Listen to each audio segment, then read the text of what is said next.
जय हिंद प्यारे बच्चों, कैसे हैं? उम्मीद करते हैं बहुत ही शानदार होंगे।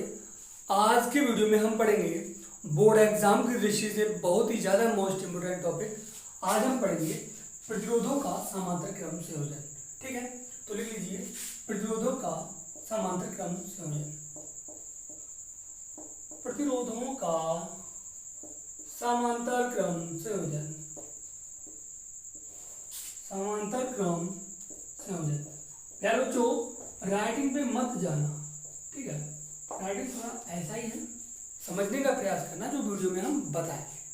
प्यारे बच्चों, हमें पहले ये जानना बहुत जरूरी है कि प्रतिरोध क्या होता है।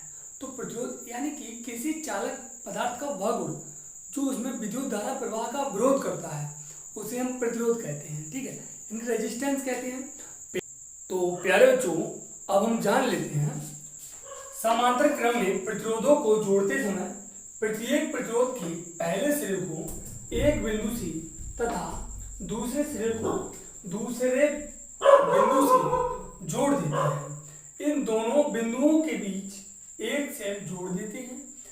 इस प्रकार प्रतिरोधों को जोड़ने की विधि समांतर क्रम कहलाती है।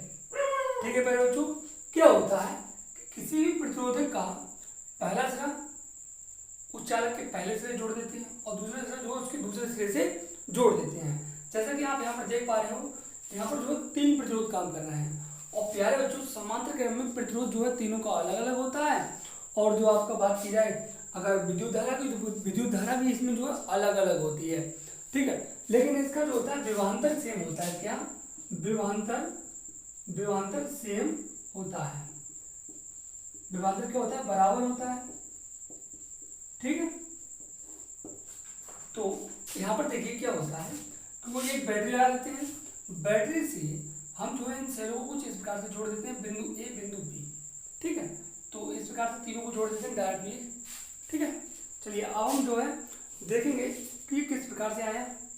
ठीक है, तो प्यारे बच्चों, जैसा कि माना R1, R2 व R3 तीन प्रतिरोधों को बिंदु ए तथा बी के बीच समांतर क्रम में जोड़ा गया है, तब इनमें धाराओं का मान I1, I2, I3 हो तो ओम के नियम से। प्यारे बच्चों, ओम का नियम हम जानते हैं, B बराबर IR होता है, या फिर आप लिख सकते हो R बराबर B अपॉन I होता है। ठीक है, तो हम इसके द्वारा लिख सकते हैं यहाँ पर R1 बराबर B अपॉन I1 और R2 बराबर B अपॉन I2। ठीक है, अब लिख सकते हैं R3 बराबर B अपॉन I3। ठीक है, यहाँ पर देखिए क्या है, R बराबर है, तो ये हमें इन सबका मान निकालना है। ठीक है, तो अगर देखा जाए ये सब हो जाएगा।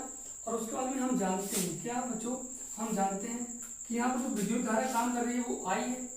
अगर टोटल विद्युत धारा देखा जाए अर्थात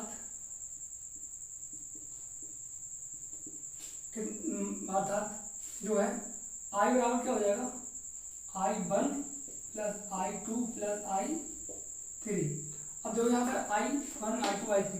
प्यारे बच्चों, अगर हम यहाँ पर देखना चाहें, यहाँ पर अगर हम देखना चाहें तो हम ये लिख सकते हैं I1 बराबर B अपॉन R1 और ये I2 बराबर B अपॉन R2 और जो है I3 बराबर यहाँ पर हो जाएगा B अपॉन R3।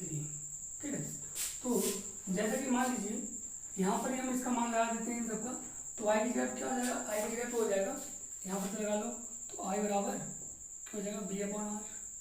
ठीक है, तो प्यारे बच्चों, तो यहाँ पर जो इन सबका मान लगा लीजिए, तो I का मान क्या है, B अपॉन R है यहाँ पर, तो B अपॉन R लगाओ।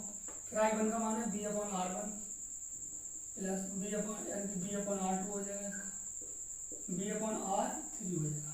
प्यारे बच्चों, B अपॉन R लिखना है और यहाँ पर B को जो है कॉमन ले लो, 1 अपॉन R1 बचेगा plus 1 upon R2 plus 1 upon R3। ठीक है बच्चों, उम्मीद करते हैं यहाँ तक तो कोई डाउट नहीं होना चाहिए। B से B जो है काट देंगे, यहाँ पर हमारा आ जाएगा 1 अपॉन R बराबर 1 upon R1 1 upon R2 plus 1 upon R3।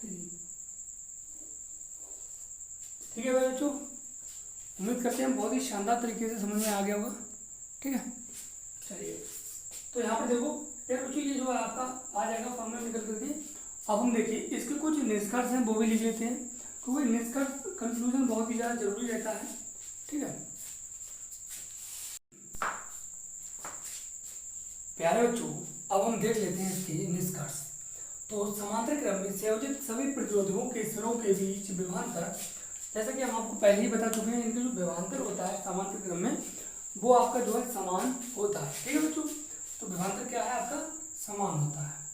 समांतर क्रम में संयोजित प्रतिरोधकों में प्रवाहित धाराएं उनके प्रतिरोधों के व्युत्क्रमानुपाती होती हैं।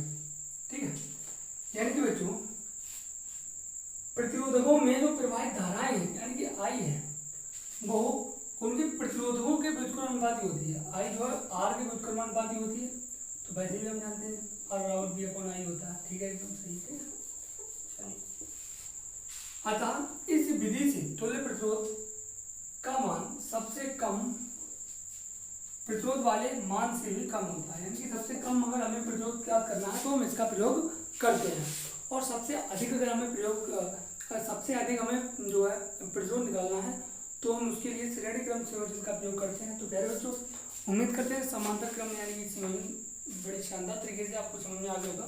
कोई डाउट है तो आप कमेंट करके बता सकते हैं। मिलते हैं ऐसे ही अगले वीडियो में, तब तक के लिए जय हिंद, जय भारत, वंदे मातरम।